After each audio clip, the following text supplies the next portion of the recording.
Okay, hello everyone and welcome to the June 2021 Whitford Raleigh West NAC meeting. A reminder for everybody, I think you already have to click on it, that the webinar is being recorded and is a matter of public record, so anything you say will be part of the eternal record. That being said, then we'll go ahead and get started. We have our board members,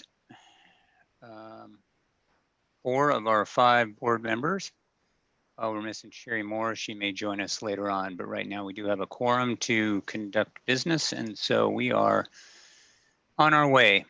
For those not familiar with the process, THPRD typically gives a presentation during the COVID time period. They are posting a video that you can watch and get updates for, and they do that monthly as they would for the NAC meeting. So I believe that we have been including a link to that, and if you're interested, excellent updates and information from TVFNR. Following that is usually the Beaverton Police Department, and this evening we do have Officer Haugen, sir, who will give us an update on the situation. Please, sir. Morning, everybody, or good evening, excuse me. Kind of usually what happens is I give a roundup of what's kind of happening within the police department. As far as events goes, there's really nothing going on right now, event-wise. So I've kind of went outside that, and just a reminder about some city events that are happening right now are the farmers markets, which is Saturdays, 9 a.m. to 1:30 p.m. Again, that's the farmers market downtown Beaverton. If you haven't gone, it's a great time. Good to bring the family and kids. June 27th at Beaverton City Park, Pride Beaverton is going to be hosting their annual celebration, and that will be from 11 a.m. to 5 p.m. That again is on June 27th. And on their website, they note that they will not be having a parade this year. And they hope to bring that parade back next year. With regards to, usually I cover like crime trends within the area, and there's nothing really that stood out when I was looking at it, but there's some other kind of interesting things going on within this police department. The first thing, and one of my least favorite topics to discuss, and just because people, it's usually number 1 on people's list of complaints, and it's one of my chief complaints, is traffic. Starting next week, I believe it is, ODOT's going to be repaving Highway 26 from Sylvan to Cornell both ways in the evenings, starting as early as 8:30 p.m. and going until, I want to say 5:30 to 6 in the morning. And that can affect all lanes of traffic both ways. Again, they're repaving the entire Highway 26 between those 2 points. And then, not to be outdone, Highway 217, once they finish 26, they're going to jump into the 217 project. And that whole widening of the road or the highway is going to start. And again, per ODOT's website, that project's going to last only a short 4 years. So that's something we have to look forward to. Everybody that lives here knows that traffic already can be kind of tough at times. So that's the traffic related thing. Another thing that I want to remind people is summer's fast approaching. Calls that we get that happen frequently are hot dogs in cars. So again, it seems silly, but people still do it all the time. Is they leave their dogs, they feel the need to take them with them, leave them in their cars when it's hot out. Just a reminder, don't do that. Leave it at home. Leave them at home. Also, those of you that use pedal power to get around, I've probably noticed a lot more people using electric assisted bicycles, scooters, and things like that. Just a reminder to those with kids and even adults, make sure we're wearing helmets when we're out there riding. It can save your lives if you're involved in a traffic crash.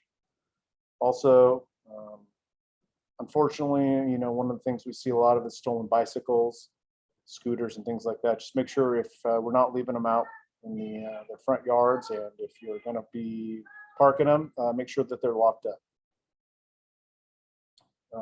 Last two things that I have are, if you go on the City of Beaverton's, the police department's website, some interesting reading if you want to get a real good idea of kind of day to day what the officers are dealing with.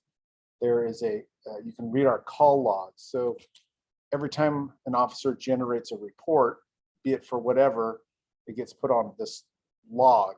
And for example, like I work day shift, so when I come in and we have our briefing, we get information from the log that happened overnight. But as far as the public goes, it can give you guys a really good idea of what's happening in the city. So again, call logs, when you go to the Beaverton Police website, it's like one of the first things that you could, it's right there on the front page. Lastly, crime-wise, the one thing that that we're seeing a lot of still is these theft of catalytic converters. Unfortunately, it really hasn't slowed down. The car right now that seems to be targeted the most is the Toyota Priuses, because I guess they have two catalytic converters on them versus one, so it's more bang for your buck for these guys when they're going out and doing these things. But what's happening with these catalytic converters is they're being sent to someplace, I don't know where, and they're being broken down for the precious metals that are inside of them, and then those precious metals are being sold to some other person. So as far as crimes go, that's something I've noticed on the logs that's been sticking out. So that's all I have from the police department. Are there any questions?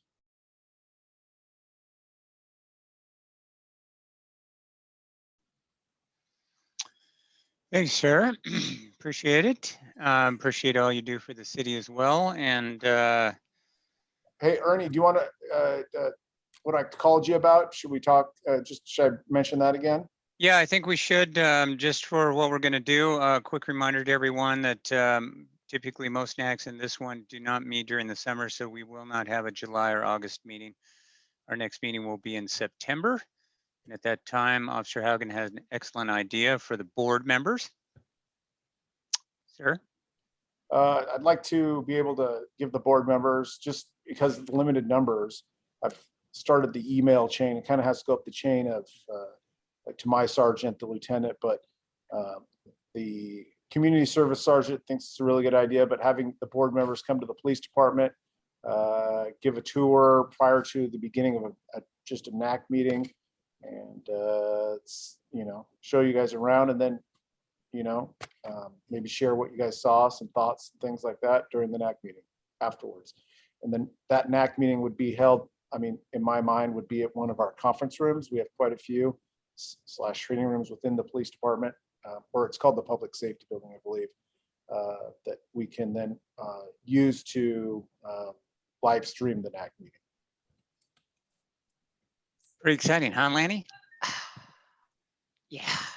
Tell you, I think the coolest part of the public safety is the emergency management part, where I know Ron's over there smiling. It's pretty cool what they do over there. If you ever see all those antennas on top of the public safety building, they're not police related. It's all Ron and his gang. Those are his radio antennas. Yeah, I think that would be really, it would be good for the board to see that, get a tour of the new facility, and then hold a meeting there afterwards. I think it'd be an excellent idea. Thank you so much for a very gracious invite. So we'll look forward to that, and we'll keep everybody updated as time gets near, work with the city on what they do about the information there. Ron, you had a question? From EOC side, we'll be glad to participate to the extent that you want, Justin. Oh yeah, that would be good too. Yeah. I'm sure Uma will go for it. Yeah. Excellent. All right.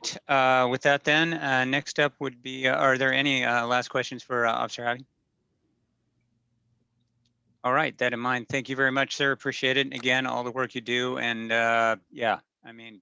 everything you do. So thank you so much. Thanks, guys. All right, next up is a report from THPRD and Jaspreet. Thanks, Ernie.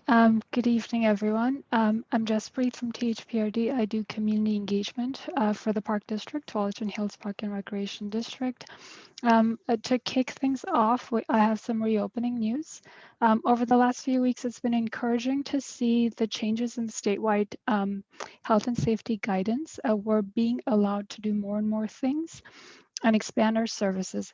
But as with everything else, it isn't an instantaneous process. So we're in the process of updating the public and the district's operational plans for the coming year, and this information will be made available come August and will be also up on the public website as well. And if you or anyone you know would like to receive an email update on a particular facility reopening, please email the communications department at thprd.org.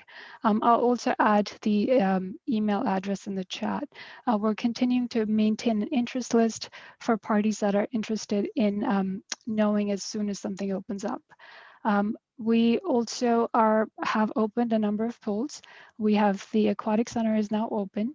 Raleigh Swim Center is open, so is Somerset, Conestoga are also open. Splash pads are open as well at Cedar Hills Plaza, as well as Timberline and Reflections Plaza. As soon as just in time for as the weather started to warm up. So that's been encouraging to see, and lots of community members using pools as well. We're also in the process of hiring as facilities are reopening. We're looking to hire more staff. We have dozens of part-time and seasonal positions available. This information is available on our on the district's website, governmentjobs.com/careers/THPRD, as well as we have summer registration is, excuse me, is also underway. We have multiple camps and classes are still available. Arts, from arts, sports, fitness, tons of opportunities to participate in summer activities, as well as we're in the process of bringing back free summer events as well.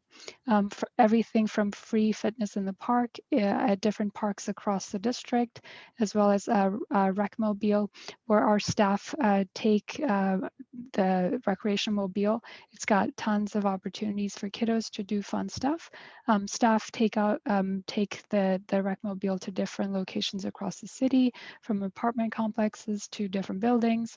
And these are activities for anyone and everyone to participate. Last year, what we did was, because of COVID restrictions, we couldn't do a normal typical summer. We pivoted to dropping kits off. In addition to that, this year we're also having other fun stuff for kids to do as well. So along with those two, we have tons of other summer events coming up. And again, the information is, we're putting things out on the public website as things are being finalized. Other events throughout the summer happening in different parks around the district.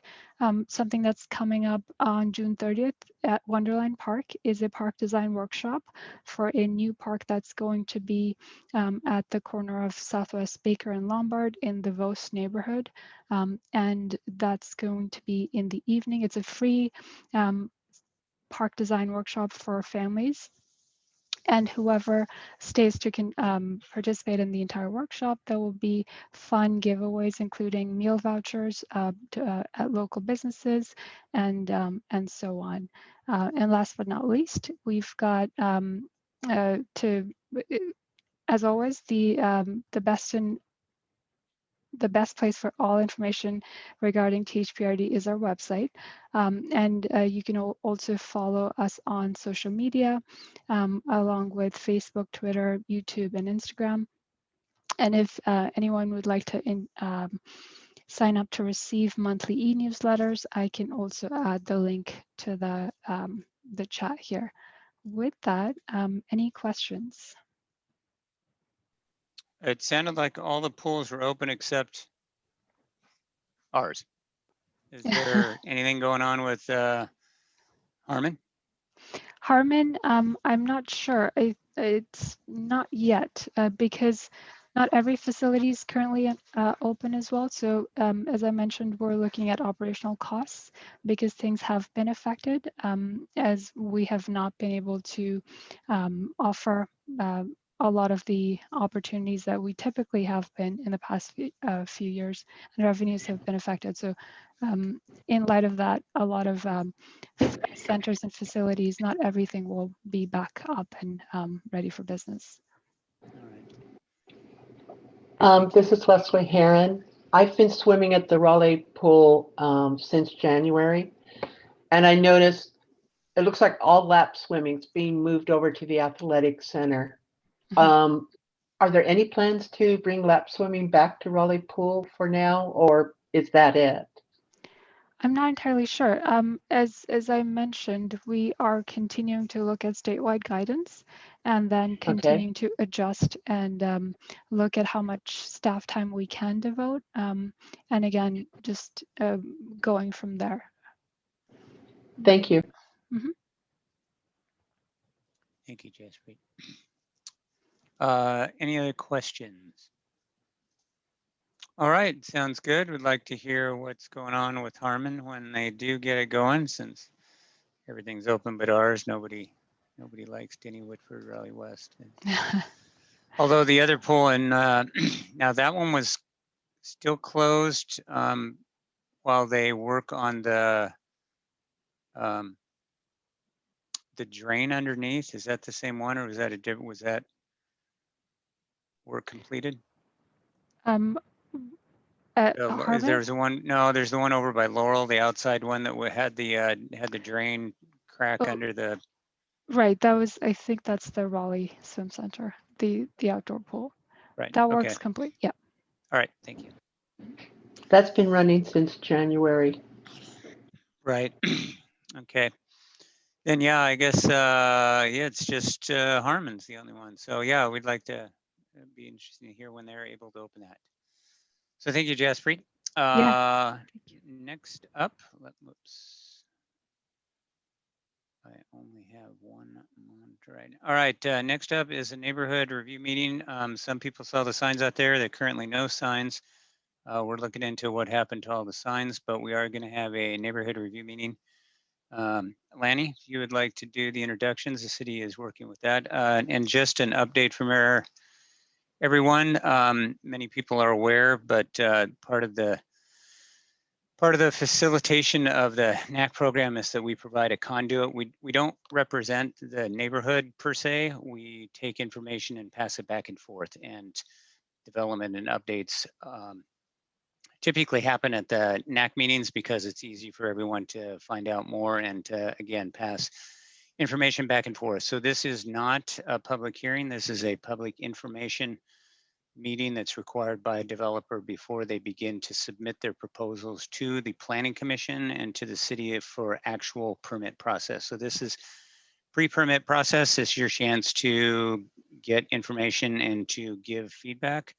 But this is not a public hearing. That will happen before the Planning Commission, and you are more than welcome to attend. Also, for everybody that did, we appreciate you joining our meeting tonight and taking part in that process and the start of it. So with that, Lani, could you do the introductions for us? Sure. So we have Kurt Schultz, principal of SERA Architects, and Sam Rodriquez from the managing director of Mill Creek Residential here to give their presentation. I'll turn that over to them. All right, thank you, Lani. Yeah, I'm Kurt Schultz with SERA Architects, and I really appreciate everyone who's coming to the meeting to listen to us tonight and give us some feedback. It's really important to have ideas and your thoughts about not only just the site but the neighborhood and ways that we can stitch the project even better into your neighborhood. So we actually see this as a great learning opportunity. I also am being joined tonight by Sam Rodriquez, who is the the local development principal with Mill Creek. And Sam, why don't you actually just do a quick introduction of yourself and your company, and then I'll jump to the visual presentation.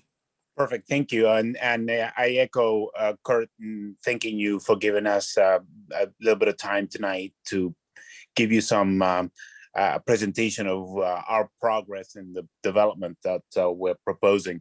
The site is currently, it used to be an old Fred Meyer, then became the consignment store and the fencing club, and some of the parking that goes with it. The site, and Kurt will explain that a little bit more. Mill Creek is a multifamily residential developer, and we're national. We've done a lot of work in Portland locally, as well as in Tualatin. We did the Eddy line, which is a Bridgeport, close to the Bridgeport mall. And now we're doing this project here in Beaverton. We're very excited about starting to make some inroads into the suburbs. Although, Beaverton's becoming more of its own city, and we're happy to and excited to be a part of that. We've developed in the Portland area over 2,000 apartment homes over the last 10 years. And I've lived in Portland for 20 years. My wife grew up in Cedar Hills, so close by. And again, we're excited to be a part of this. And I'll just leave it up to Kurt to give you the architectural presentation. Yep. All right. Thank you, Sam. And I'm here if there's any questions related to the development. I will answer those questions at that point. Go ahead. Yeah, I think the vibrancy of Beaverton is becoming very, very attractive to even national investment. And Mill Creek really has a commitment to actually investing in Denney, Whitford, Raleigh West to bring some new multifamily homes and a new development here. So I'm going to go ahead and share my screen.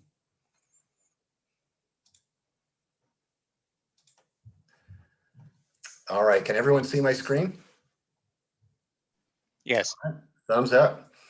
So as Sam mentioned, this site is about a 6-acre lot, which again used to be the old Fred Meyer's, and now has a variety of businesses, including Northwest Fencing, Portland Youth Soccer, the consignment business. There's a lot of surface parking along this site. We have Bi-Mart to the north, Kaiser Permanente up on Southwest Beaverton Hillsdale Highway, Michael's due west. So we're bounded by Western Avenue, which is definitely a major north-south thoroughfare. 5th Street to the south of our site actually dead ends right here. So it does not actually continue all the way through. And there's some undeveloped parcels to the south. So this is about a 6-acre site. It's in the community service zone through the city of Beaverton, which does allow multifamily residential. This is kind of an area with a lot of kind of big box businesses, and to the south, kind of industrial operation centers. But the city of Beaverton would really like to see more, I would call it more urban, denser and more community-minded development than just projects that are industrial or office or just retail. They'd like to see a mix of office, commercial, and residential all together. And that's what we would like to do here, to really bring an infusion of more residences that's close to transit on the Beaverton Hillsdale Highway. Obviously, you've got Kaiser right next door. So we think it's really a great site. There is some residential areas just due east of the property, including some existing multifamily development right next to it. And one of the things that we learned when we first began to study this site is there's actually a creek that runs through this apartment development just north of Fifth Avenue. And I was actually on site today, and this is a very vibrant creek. The water was just gushing. And about right where my cursor is, it hits a culvert right on the property line. And then sometime in the 1950s, we've even been able to find some of the old photographs, that creek was buried and buried under this site in about a 48-inch diameter culvert that actually runs east-west under this building, or actually, yeah, under the building, and then connects back to Western and then continues on its path through a culvert. So somehow, and I have no idea how this happened, that this original building here, they were actually able to build it on top of this creek and culvert. But obviously that's not something you can do anymore. And we certainly don't want to build our building on top of a creek and try to build our foundations on that. So we actually spent probably a good 3 or 4 months just talking with transportation and environmental services with the city of Beaverton, trying to figure out what to do with that creek. So what was finally decided is the creek is going to be routed and moved to a new easement just along Fifth Avenue. There were discussions about whether the creek could be daylit again, or whether it would have to be in a pipe. The city of Beaverton actually did a design of what they would want to see, where it could be open to the sky, but the problem is it was going to be like 30 feet deep, sunk into the earth with concrete sidewalls. It would be like a big concrete ditch, and nobody liked the idea of that. So we're actually going to be moving that creek into a new pipe right along Fifth Avenue, so we actually can develop the site. And that actually took months and months just to kind of work all that out with the city of Beaverton, but that seems to be progressing. The other thing that's going on here, and you may have already seen the construction work, is the city of Beaverton Transportation is rebuilding a lot of the sidewalks, curbs, and widening Western Avenue along this side of the site. So when I was out there actually earlier today, I could see all the construction crews were going out there and widening Western. So that's sort of the nature of the existing conditions on the site. Click along here. Come on, next. Wait, go to view, full screen mode. Okay, next slide. Can you still see my screen? Yes. Okay, great. Yes. Double checking. So Mill Creek Residential, Sam's Company, and SERA Architects, we've done many projects together. Most of them have been in more kind of urban core areas of Portland. And many of these we've done a few high rises, but most of our residential buildings have been 4 to 6 story residential infill buildings that are in infill sites in different parts of Portland. I just wanted to show you a couple of the projects that Mill Creek and SERA have done together, just to kind of show you the idea of kind of the scale and quality of the architecture that we usually strive for. This is a 4-story apartment building called Savior Street Flats on Northwest 23rd and Savior Street in the Northwest Plan District that was built several years ago. That was a joint venture between our 2 companies. We did a 5-story building in a historic district also in Northwest Portland called the Cordelia, which through its historic design review we really strived through the use of a stucco building to really recall the historic buildings that already existed in Northwest Portland.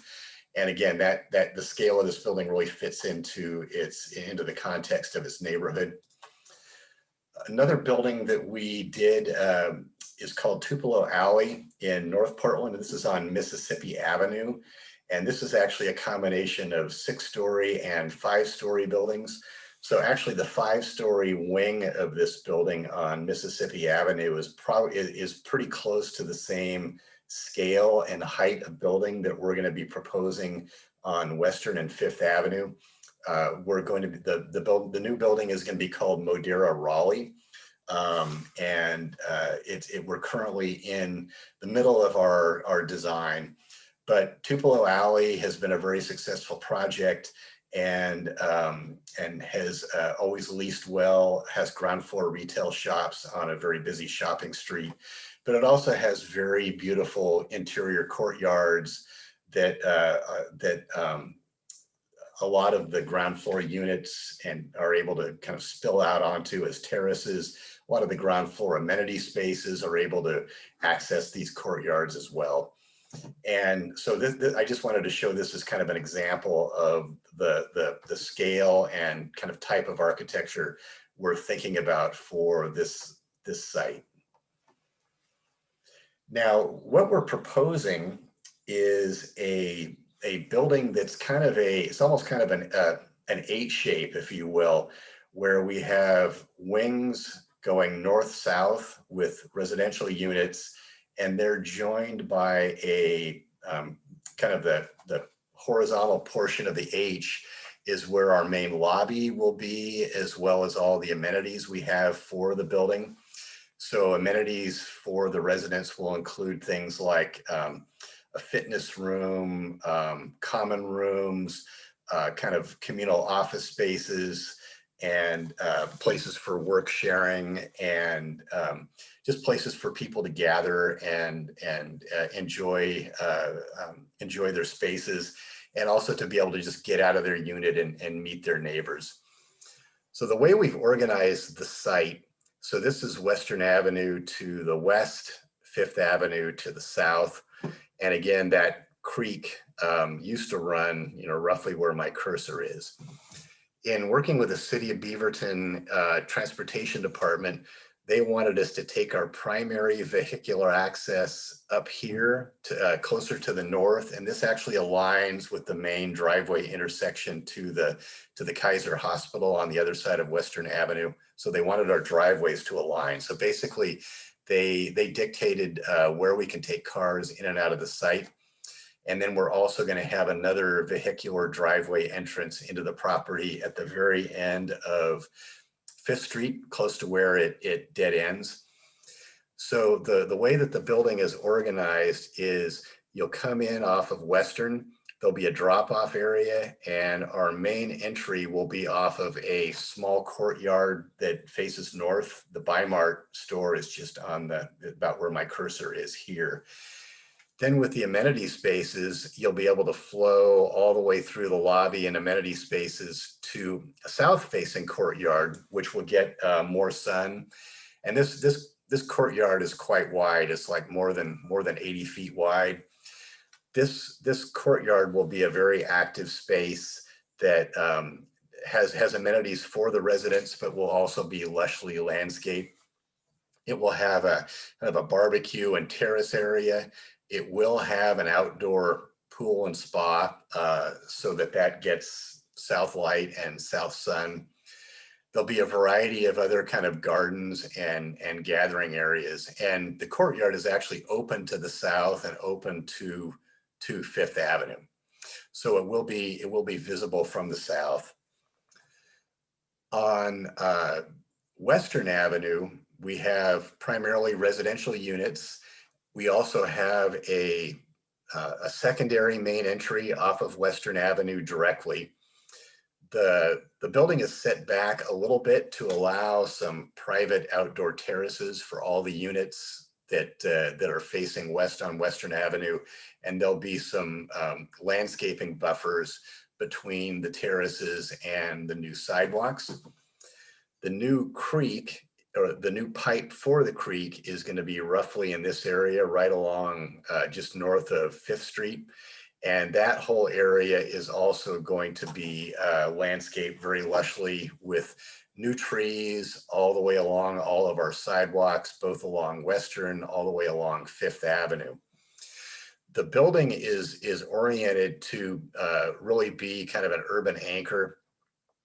so that the building is close to Western Avenue, and we're trying to hide as much of the surface parking lots behind the building as we can. So most of the parking for the residential building is either to the north or to the east, and then there'll be another landscape buffer with trees along the residential and apartment buildings that are just to the east of this property. So this is just a quick blow up again of the ground floor plan of the building. So we're seeing there'll be a public entrance over on Western. We're really seeing our main lobby being entered off the courtyard to the north. That spills into a fitness area, and then that leads to the courtyard that I was just showing you. There's also some secondary access to the building, another one along Western Avenue, and then two more entries from the east from the parking. And we actually have multiple elevators throughout the building so that no one's got a long walk from their car to an elevator or down corridors to get to their residential unit. So we have 270 residential homes that are proposed in this design. I would say the majority of those units are relatively large units. So the majority are probably 2-bedroom units. The 2-bedroom units are typically at a lot of the corners, and they also occur at some of the inside corners in the building. We also have 1-bedroom units plus a den. Those are actually very popular these days, especially to have kind of one extra room that you could use as a home office, or that could also be a child's bedroom and almost work as a 2-bedroom, 1-bath. Then we do have some 1-bedroom units and just a few studios. So I would say on the average, these are a little bit larger, more family-sized units than we would ever build in Portland, where you often see buildings like this built with almost all studios. That's not what this building is intended to be. We have, let's see, I think we have about 300 and, let me look at my notes here again, about 350 or more parking stalls. So we definitely have quite a bit of parking for the units. This is actually to meet a lot of the parking standards for just the city of Beaverton zoning code. You know, in Portland, where we often do apartment buildings, in a lot of the neighborhoods, you can actually build an apartment building without a single parking stall. That is not the case here, nor is it anything that we desire. We want to make sure that there's enough parking, and actually more than enough parking for all the residential units, because we don't want that parking to be spilling off into the neighborhoods. We really want to be able to take care of that all on site and not have an adverse effect on any of the neighbors, which is something that we have seen in projects in Portland when there just hasn't been adequate parking. So we're very early on in the design phases. Right now we're in the middle of design. We're expecting that our first land use hearing will be sometime in September for the Planning Commission. So there's quite a bit of time before we're going before Planning Commission, and for you to give feedback to the city of Beaverton and for us. We're then planning on submitting for building permits probably in September as well. I would say construction won't start till around April or May of 2023 at the earliest. So spring next year is when we'd be breaking ground and beginning construction. And the project will most likely open sometime in the summer of 2024. So there's always quite a long time frame from when we first begin designing a project to when it gets built. But we're excited to see this project happen in your neighborhood in 2024. So we're just showing you some really quick massing views of the scale of the building. Now these are I call them rough because these are just coming right out of our computer. They don't have any trees or people or entourage. These are really just to show you the scale of the building. So the buildings will be 5 stories tall, similar to some of the images I was showing you earlier. This is actually a view of the main entry to the building facing north. So this is a small courtyard. There's a drop-off area right to the front here. This would be Western Avenue heading south over on this side of the screen. This would be the main entry lobby and the amenities. And we actually have a double height lobby with a very, very tall ceiling to make a very welcoming lobby. And then the building at 5 stories is going to be roughly about 55 feet tall, just to give you an idea of the scale. It's not going to be as tall as the Kaiser Hospital, because our floor-to-floor heights are only about 10 feet tall. We're in a hospital, they're much, much taller than that. So this is a view from the north, almost from the Bi-Mart side. Then this is a view on Western Avenue. So this is our kind of secondary entrance on Western Avenue. And again, this is just straight off of our computer. We haven't shown any of the landscaping or the trees that are going to be along here that are going to be buffering this whole edge of Western. We also think it's really, really important for residential projects like this to have a lot of balconies and to not just have big flat facades. So we actually have a lot of balconies that some are actually recessed into the building, so they actually have kind of a cover over them.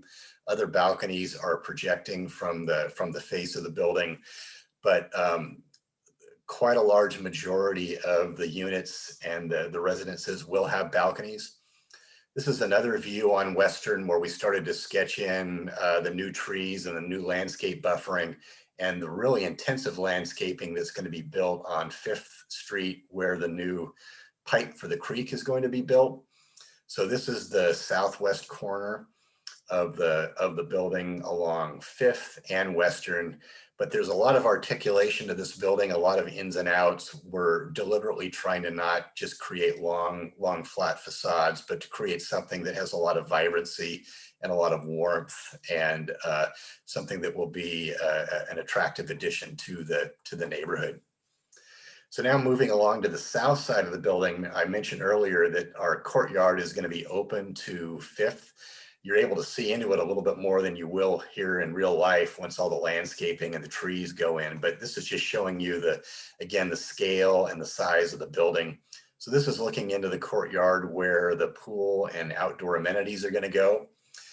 And this view is looking inside the courtyard. So you can see how wide that courtyard is in the center, where there will be the outdoor swimming pools, all the different types of terraces and patios and amenities for the residents. So our goal is to really create a long-lasting, well-built building that is going to hold up over time and will be an attractor for a different type of residence, a residence that's typically been found in the neighborhood. And being so close to transit, being close to Kaiser, being close to all the shops on the Beaverton Hillsdale Highway, we think this is going to be really a great community, and we're really excited that it is progressing.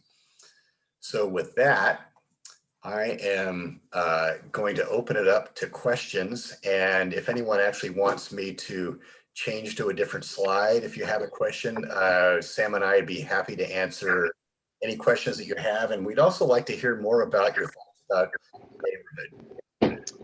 Thank you, Kurt. I'm going to ask that questions be posted in the chat for now so that we can get them lined up. We've got a couple in there. I wanted to make sure that those get answered. We will make the presentation available. Either the city can post that out, or Kurt will provide information so that you can reach out to them directly and get copies of the PowerPoint or PDF if you don't have an office suite. Yeah, and I also sent it to Lani, so she has it if she can disseminate to some of you. That would be great. Correct, but yeah, we'll have to see. The NAC, just as a reminder, is part of the city program, so we are required. We can't just post everything on a website. It has to go through the city and then be confirmed. So thank you, Kurt. A couple of follow-ups real quick to get things started there. Was there comment or a note about any affordable housing units in this complex? Not in terms of like, 50% or 60% MFI. No, this is a market rate housing development. Oh, interesting. All right. And then that being said, one of the questions that I do know had come up before, at 350 parking places, that's only 1 1/3 vehicles per the total number of units. Is there a concern, or what is your, what's the mitigation if you find that you're exceeding that? Yeah, the city of Beaverton for this area has a very specific calculation for the required parking stalls. I think it's like 1.2 stalls per every 1-bedroom unit, and then it's got like 1.5 parking stalls for every 2-bedroom unit. And so that's how you calculate it against all your different unit types to get to the parking calculation. And actually what we've typically found is a parking ratio of 1:1 or greater is usually more than is needed for the site. My guess is that there's actually going to be spare parking on this site. Very rarely do we ever do a project like this that has 1.3 stalls per unit. They're usually, 1.1 to 1.8 stalls per unit is something that is a little bit more normal. But because that is the city code and we're complying with the city code, we're parking the building at their requirements, but we think it's actually going to be more than we need. Okay, thank you. I think being in Portland, we've seen some things, but being out in Beaverton, that has been a concern, and being on the Traffic Commission, I think Commissioner Moore and I can both are curious about how that will work out. Okay, next up, we'll follow some of the questions down. Also, as a reminder, this meeting is recorded in its entirety and is part of the public record. So the chat information as well, and the questions, we'll make sure we get all of them out. Kurt, we had a couple of requests to make sure that all of the questions that we have posted here tonight get recorded out, and perhaps you can have an FAQ sheet, I think was one of the things we found. There's another facility business that is going in close to Beaverton, but is technically in Washington County, and there've been concerns about how to get the information from them. So we would definitely appreciate an FAQ that's available to anyone who needs to request that. With that in mind, I think one follow-up to the question that's already been out there is 2024 is you're planning to put permits in and have a public hearing. September 2021, you were looking to begin construction though next year, but it would be 2 years worth of construction? No, well, construction, sorry, did I say 20? I think it's it's 2024. I'm sorry, I should have said 2023. Okay, thank you. Yeah, I was wondering, I was like 2 years to build a building. Okay, so. Sorry about that. It takes about a year and 3 or 4 extra months. So sorry, yes. All right, very good. We'll see if there are any other questions about the timeline, but I appreciate that. That did seem a little off, but I assume that you were. So many of our projects do take 2 years to build, but this one won't. Right. One of the other questions was the landscaping along the eastern edge block and the current traffic easement from Stanwood Manor be accessing on 5th Street. You are going to have an egress only on that? No, it'll be ingress and egress on 5th Street. But right now, I think there's a current kind of a driveway connection between the parking lot and some of the adjacent apartment buildings through the private property. The city of Beaverton is going to require us to do a landscape buffer all along that eastern edge, and that's kind of midway through the block. So that will no longer be able to be maintained.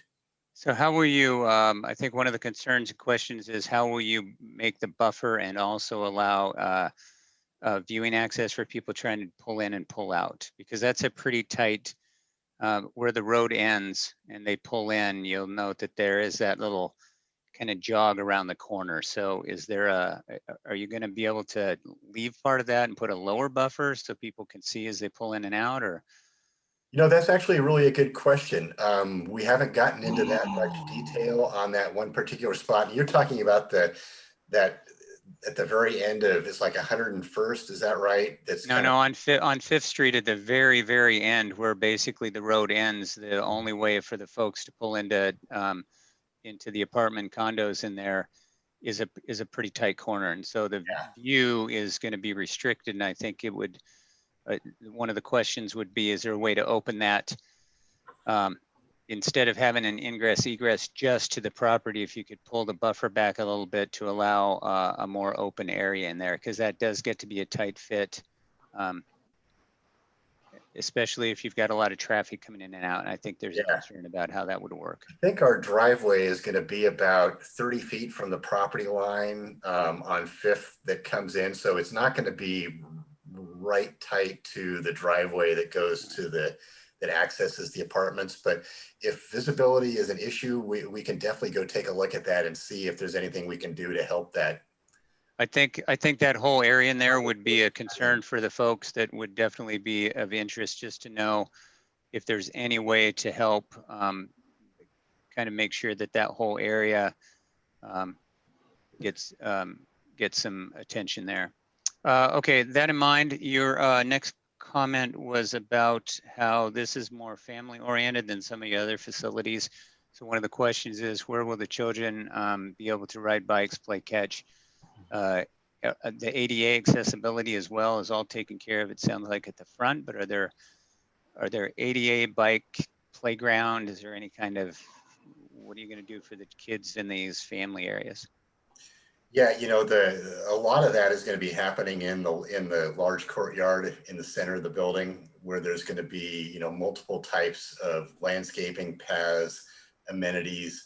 The pool will all be fenced, so that'll be separate from the rest of the courtyard. And we're still programming what's going to go into that courtyard space. So, you know, a play area or places for older children is a great idea. You can also add that from an ADA perspective, the building will meet code, which means it's fully accessible from an ADA absolutely, yes. Okay, I think one of the other questions that I would have as a non-parent would be, are there going to be a place for them to play that's kind of, you know, out of the way, or noise, or how is that? Are you going to be able to balance all that, or is there maybe a focus one way or the other? But that's more a comment than a question on that may or may not come up when you're bringing that up, especially when you hear, well, you're going to put everything is in the center, and noise and sound go up. So even if you have kids, you might want some quiet time as well. So I guess that might be a question as well. And then if you do move that, would the noise go to some of the other areas, the condos and things like that? One of the other questions then, Kurt, was we live in the condos east of the project, and one was the noise abatement. You're now saying that there'll be 350 cars starting up and driving in and out of there all the way. And the other question was, we have an emergent exit that comes out onto the parking lot, which is basically, if I understand that right, in the middle of the current area. So it looked like, to contain your parking and to mitigate car spread, you were going to enclose your entire property. So that's, I guess, two questions in for that. Yeah, and that's required by the city of Beaverton as well. But that's something that you know, we'll certainly be careful about, and be happy to talk to some of the neighbors to make sure that works well. But yes, we are required to have a landscape buffer all along the eastern edge of our property that's about 10 feet deep, that buffers our parking lot from the neighbors. Okay, so if you're closing the emergency area there, is there another one to the north? Are you going to help the property, or is that something the city addresses? If the city's making you close their emergency exit area, whose jurisdiction is it to come up with a new solution for Yeah, that? that's a good question. You would think it would be the cities because basically, everything we have is private property and they're not asking us to provide an easement across the property for access from 101st. Okay, if that's one question you could bring up or follow up with the city, I think that would be a huge help. Yeah, Ernie, I think we need to, it's great you bring that up because, we haven't been, the city hasn't told us and the transportation department hasn't told us anything about having to make any considerations for that. And we'll bring it up to them though. Okay, thank you. One of the other things we've seen in a situation that we had a business that was opening, their clientele was described as being of a certain age and had a certain type of vehicle. One of the concerns that we had, and I think the first part of the question, or the question number one was, what's the buffer directly between the apartments and condos and your property? Is that going to be more than just trees? Is there a sound study going to be done? Do you anticipate needing to put basically a sound barrier up along that, which would be the east wall? Yeah, the city doesn't usually require sound barriers unless it's up against roads, but they do require us to do both a landscape buffer and a security fence of some kind.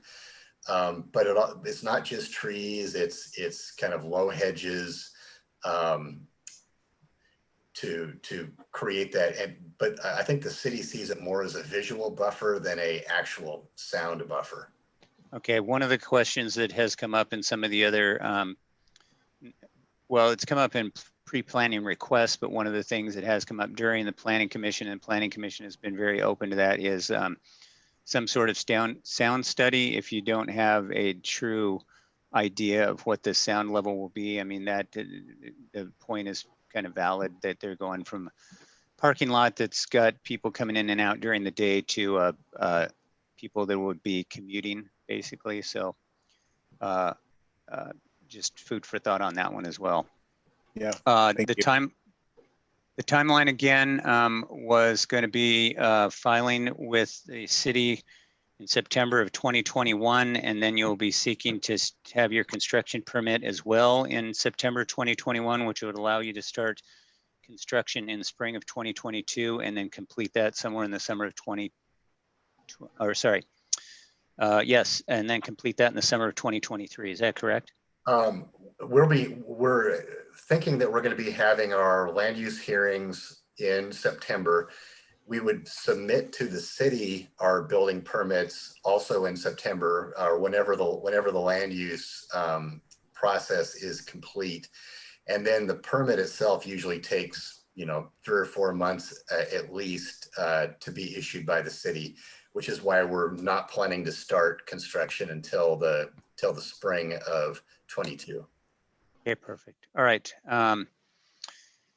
Then, all right, we took care of that. That one timeline. A fire hazard and the driveway is not wide enough for fire trucks to turn.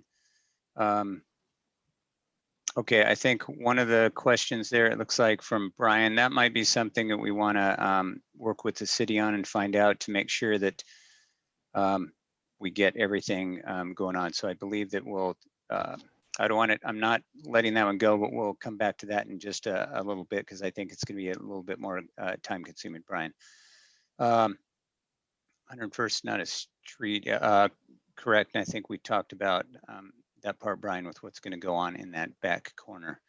One of the other questions, Kurt, was, has there been any consideration made for commercial and retail spaces since the building will be displacing a number of food carts on the site? And is there any consideration to provide facilities for food carts and your pods in your parking lot or in that area?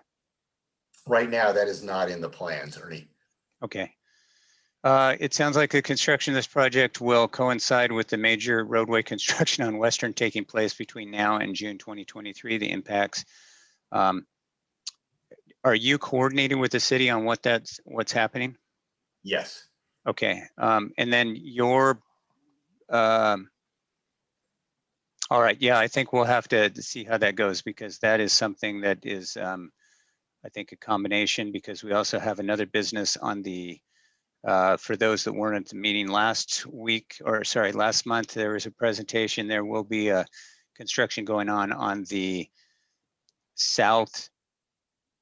the southwest corner of the end of Western as well. And so there'll be construction on that side of the intersection that also coincides with part of the road work that's going on, but there's quite a bit of road work that's happening. So we will bring that up. And then I think the June 2023 comment for that as well. So there's another one about just coinciding all the work. I think it would be good to post part of your FAQ of how you're going to work in the timeline, maybe an updated timeline for the Western Street or Western Avenue project from the city of Beaverton. Kurt, would really help. That project has been ongoing into discussions. There's also work about the new water line that's going to go through. The main hookup is along Western. It's going to go down Allen. They're going to repave part of Schultz. There's a new water treatment pump station connection that's going to go on up by, I almost said Big Alice, but it's over by John's Incredible Pizza. So there's a lot of construction going on in that general area. And I think just a coordination would probably help your presentation for Planning Commission. There's a question about losing access to the condos onto 5th is really disappointing and makes it the only entrance exit onto BHH, which is very busy. I would hope that you could do something we could discuss. So again, another comment about. I'm confused about that question.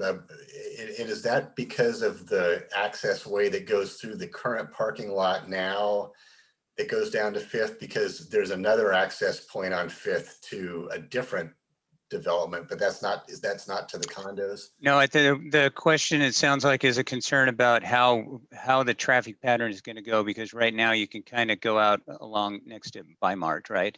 So I think the question is, the plan, and it didn't look as clear in your presentation there exactly. It looks like you're consuming pretty much all of that parking area all the way up to Bimart, right? And taking the side part of Bimart, which, as I understand, is where some of the employees park now. So there's also a cut through behind Bimart, but what you're doing is forcing everybody to either cut through the condo apartment area on that 5th or go all the way up to BHH. And that's not going to be as feasible for some people, because you're kind of forcing them into a certain scenario. And if we're not, just so everybody understands, if we're not getting all of those things clear, at the end, we'll come back and make sure we do a couple of follow-ups. Okay. And then, yeah, there's another comment about the driveway not, yeah, where and how is that going to work onto 105th? Stanmore Manor was granted an easement back in 1963. That's a while ago, so I think that'll be one of those questions that'll come up as well, probably in your how that works can go. Also, it sounds like if you're redoing the culvert, you'll need to make sure, is that going to close down the driveway when you do construction, or how are you going to coordinate basically your construction for the folks trying to get in and on 5th? Yeah. Basically, the new pipe is going to connect to the existing creek at its sort of head. So that's going to be that. From that point down, it's then going to shift and go down through our parking lot and then down to 5th Avenue. So it should not block access from 5th to at the very end of 5th Avenue. It would block access. All the construction on the site is going to block all access to the condos. All right, and I think it's just one of those, that's another one you'll want to make a presentation on, about how you'll mitigate any, even if it's not directly on there, it would be. We'll also pass some of these along as well that are either repeats or something similar. Note, Kurt, that 101st is not actually a street, it's a driveway. I think people refer to it as 101st, but some people are very concerned about that. Are you aware that the bike lane isn't for staging construction material, parking for construction workers? And if you have to close 5th, will there be some sort of bike detour? Western is being improved to enable more bike parking. Yeah. I can answer that one. I mean, realistically, I don't think the city's going to allow us to do anything on Western. I mean, most of the staging will happen on site. Obviously, trucks will come in and out. Not exactly sure what the logistical plan is yet because our construction group hasn't really gotten there. But the city's building this extension. I mean, this widening of Western, and I'm pretty sure they're not going to allow us to mess around with that. Okay, is there going to be an on-site loading dock, or will that be, are you going to stage things on Fifth then, is what it sounds, one of the Yeah. questions was. No. You mean when you say loading, you're talking about move in, move outs of the apartments? That's going to happen all on site. Yeah. Okay, thank you. And then the construction though, will you be staging anything on Fifth, or you're going to do it on your own property? I don't think this would allow that. Okay, Yeah. perfect. All right, thank you. There were a number of projects assigned to the city of Beaverton. Is there a no, there is not a project number yet because you have not filed your permits, correct? That is correct. That is my understanding, right? So we'll come back to that. And again, to remind everybody, this is just a public information. You can also get requests and information from them as well. But this is an information meeting to get things started. So there is nothing official. You can send information requests to the city. You can send your comments, but there really is nothing to do until the permits are filed. Once the permits are filed and the public hearing is scheduled for the Planning Commission, then you can certainly send in your information, your requests, concerns. And I would encourage you, if it's open by then, to attend in person. If not, to definitely email your comments in and attend on that Zoom call as well. Condos going into the parking lot, apartments on Fifth have their own entrance. That's a statement. Will there be some sort of parking share arrangement with the Bimart parking lot? No, these will be completely separate. Okay, perfect, thank you. More than an inconvenience to the driveway is a safety issue. And okay, I believe that again, that's a concern about how you're going to get the problem. I think, Kurt, is that the emergency exit is really a concern for folks. So that'll be one thing that we'll need to bring up, and Lani can help maybe give us a contact reference, which I think will really help some of these questions. So in the meantime, since the permit has not been officially filed, you can certainly ask what the city is going to require, and your feedback and information can go directly to the city for that part, which I think Lani can help us with. What are the plans for the property kitty corner from there, which is south across Fifth from Michael's? That property is the ice cream. What's It's that? a basics market.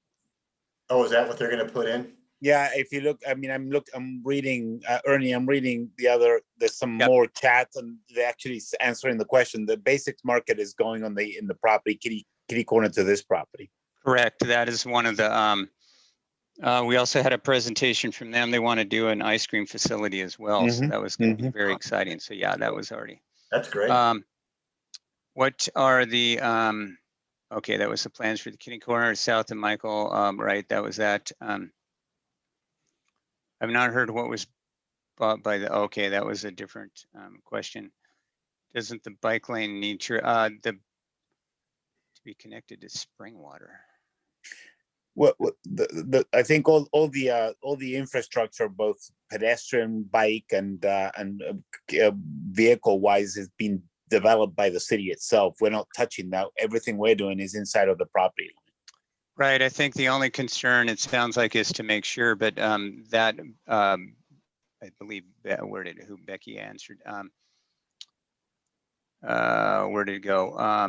Becky, while during construction, the same as in Portland, sometimes the detour of the bike lane's closed, and then it says bikes on roadway, and they'll have you go up Fifth for the duration of the traffic. But again, that would be one that you can send to the city's traffic commission, or sorry, not the city's, the city traffic engineer, who will be able to tell you what the standard policy is, and that is a city policy. So we won't put these gentlemen on the spot, but the city policy for what happens if they're doing work that is basically in the middle of the bike lane. Fire trucks cannot turn around. Okay, I think that's again another comment, Kurt, about the concern about the U-turns and the ingress egress as well. What's happening to the existing tenants? Are they being located to other parts of Beaverton? Do you know what's happening to the folks at the warehouse? I think the consignment store is pretty much winding down. The Northwest Fencing is the current owner is helping them find a new spot, and I don't know what the other businesses are doing, to be honest. Okay, very good. Also, for everybody involved, don't forget that the NAC is a conduit back and forth as well, but also the city has resources. There's a city business manager. We get a copy of who actually applies for a business permit within the city of Beaverton, whether it be an actual business or their home. And you can also ask if you're concerned about where other businesses are moving or relocating, and I believe the city can give you some information on that directly. One last comment, Kurt, that we have on here was a reminder, and I know what's being said here, just to confirm. Whoops, sorry, it rolled down on me. I'm going to quote you, Mr. Rodriguez. Everything we are doing is inside the property. Well, I mean, within reason, right? I mean, trucks will be moving into and out of the site. I mean, right. I believe this is a two-part one. The first part is control of the spread onto 5th, because you can't go onto Western for the construction, which we understand is going to be a city. That's a city piece, not necessarily yours. The city's going to tell you where you can and can't and will and won't put things in the right of way. That's right. The second part, though, is something that I believe that this NAC, well, and the city has seen quite a few times all over, and I think Commissioner Moore can tell you from the Traffic Commission. You're saying that you'll contain 350 parking spots in an area and there's no on-street parking. And what we've seen in the past is that people will figure out where to go. Since there's a walkthrough, there's an example of another business where people actually parked in the Royal Woodlands neighborhood, and then they used the walkthrough to get to where they need to go. So if I can't park in the Bi-Mart parking lot, I'll use the public street over in Royal Woodlands, because that is public parking, public street. And then they would walk through. So there is definitely a concern of vehicular spread. And I think that because you are out in Beaverton, I would just suggest that you do some sort of mitigation consideration for what would happen if people, if Bi-Mart said, hey, there's people parking overnight in our parking spot, or they're going around the corner into the condos and apartments nearby. And that's just a concern. Well, I mean, Ernie, I would suggest that, I mean, if people are parking illegally, let's say, for example, overnight in the Bi-Mart, you know, we would suggest towing.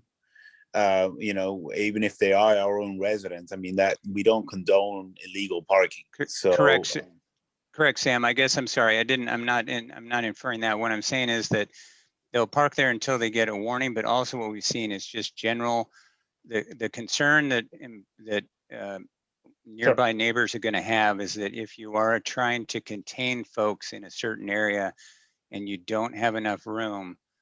Yeah, I hear what you're saying. That's the only thing that we've seen when people have come up, because that question will come up a couple more times. What if?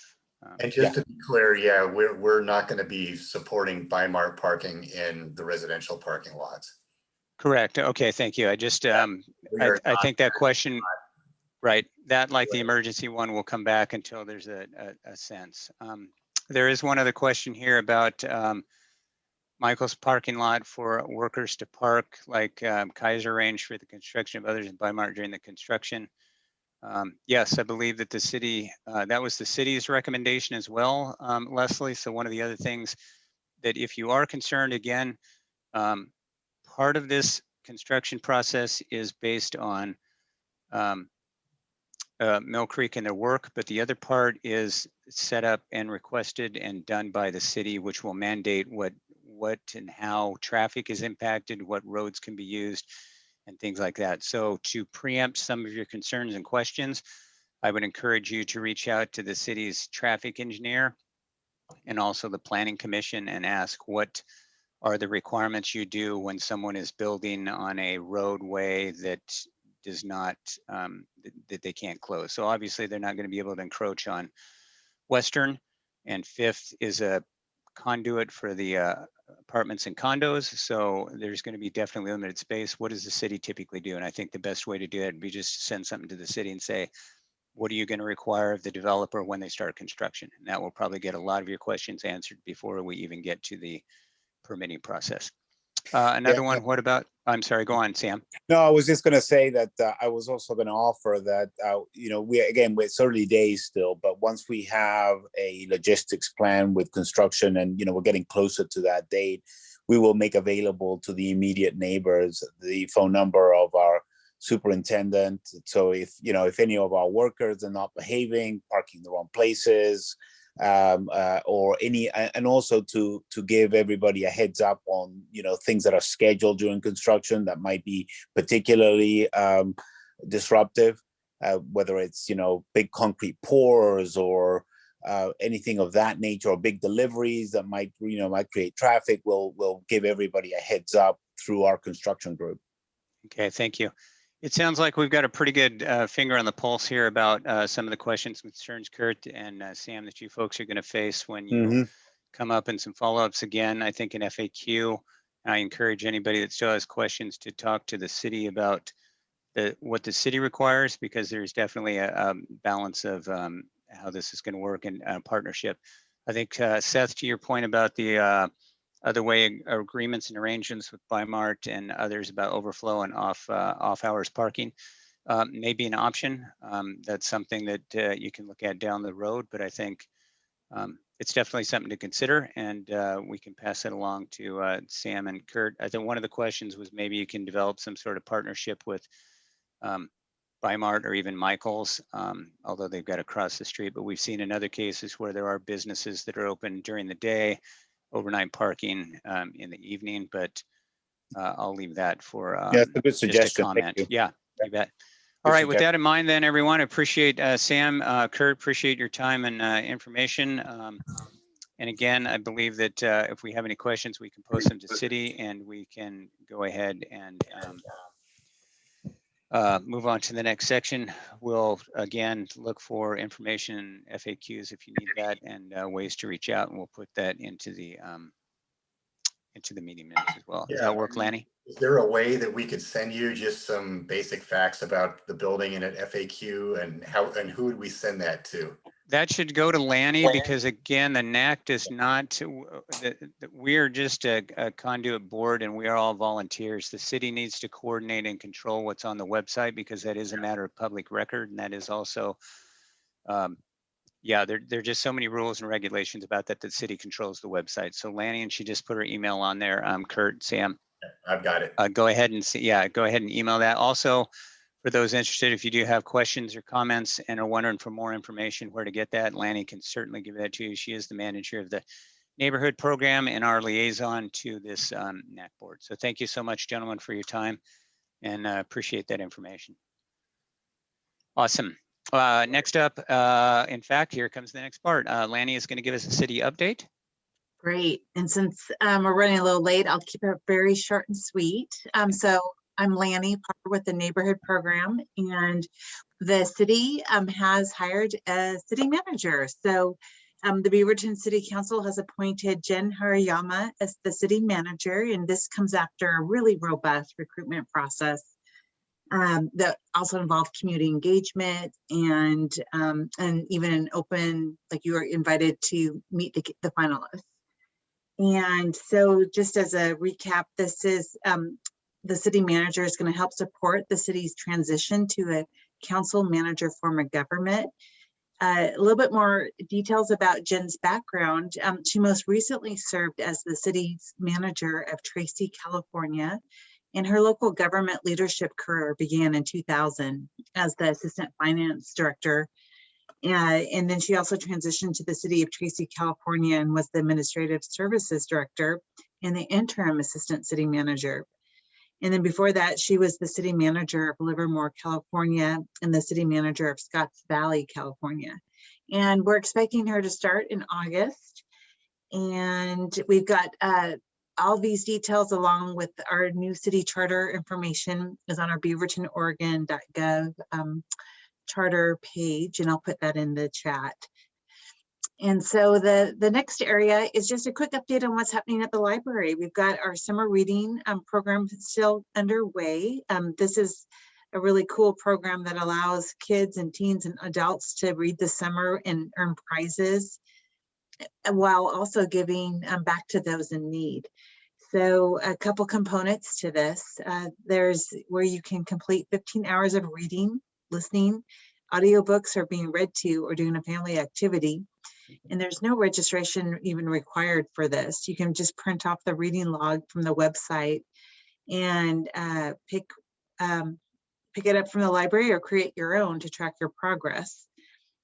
And you can also, adults can read for a good cause by tracking hours, reading through August 15th to earn meals for recipients of Meals on Wheels delivery service. And then for every 100 hours read collectively, the new Friends of the Beaverton City Library will donate 1 meal, up to 135 meals total. And so there's also some great events going on at the library throughout the summer. And I'll put their webpage in the chat as well, where you can learn about either virtual events or in-person activities. So that's my update. You've got my email if there's any specific questions that you'd want more information on, or I'm also happy to take any questions right now. All right. All right, awesome. Thank you, Lani. Appreciate it.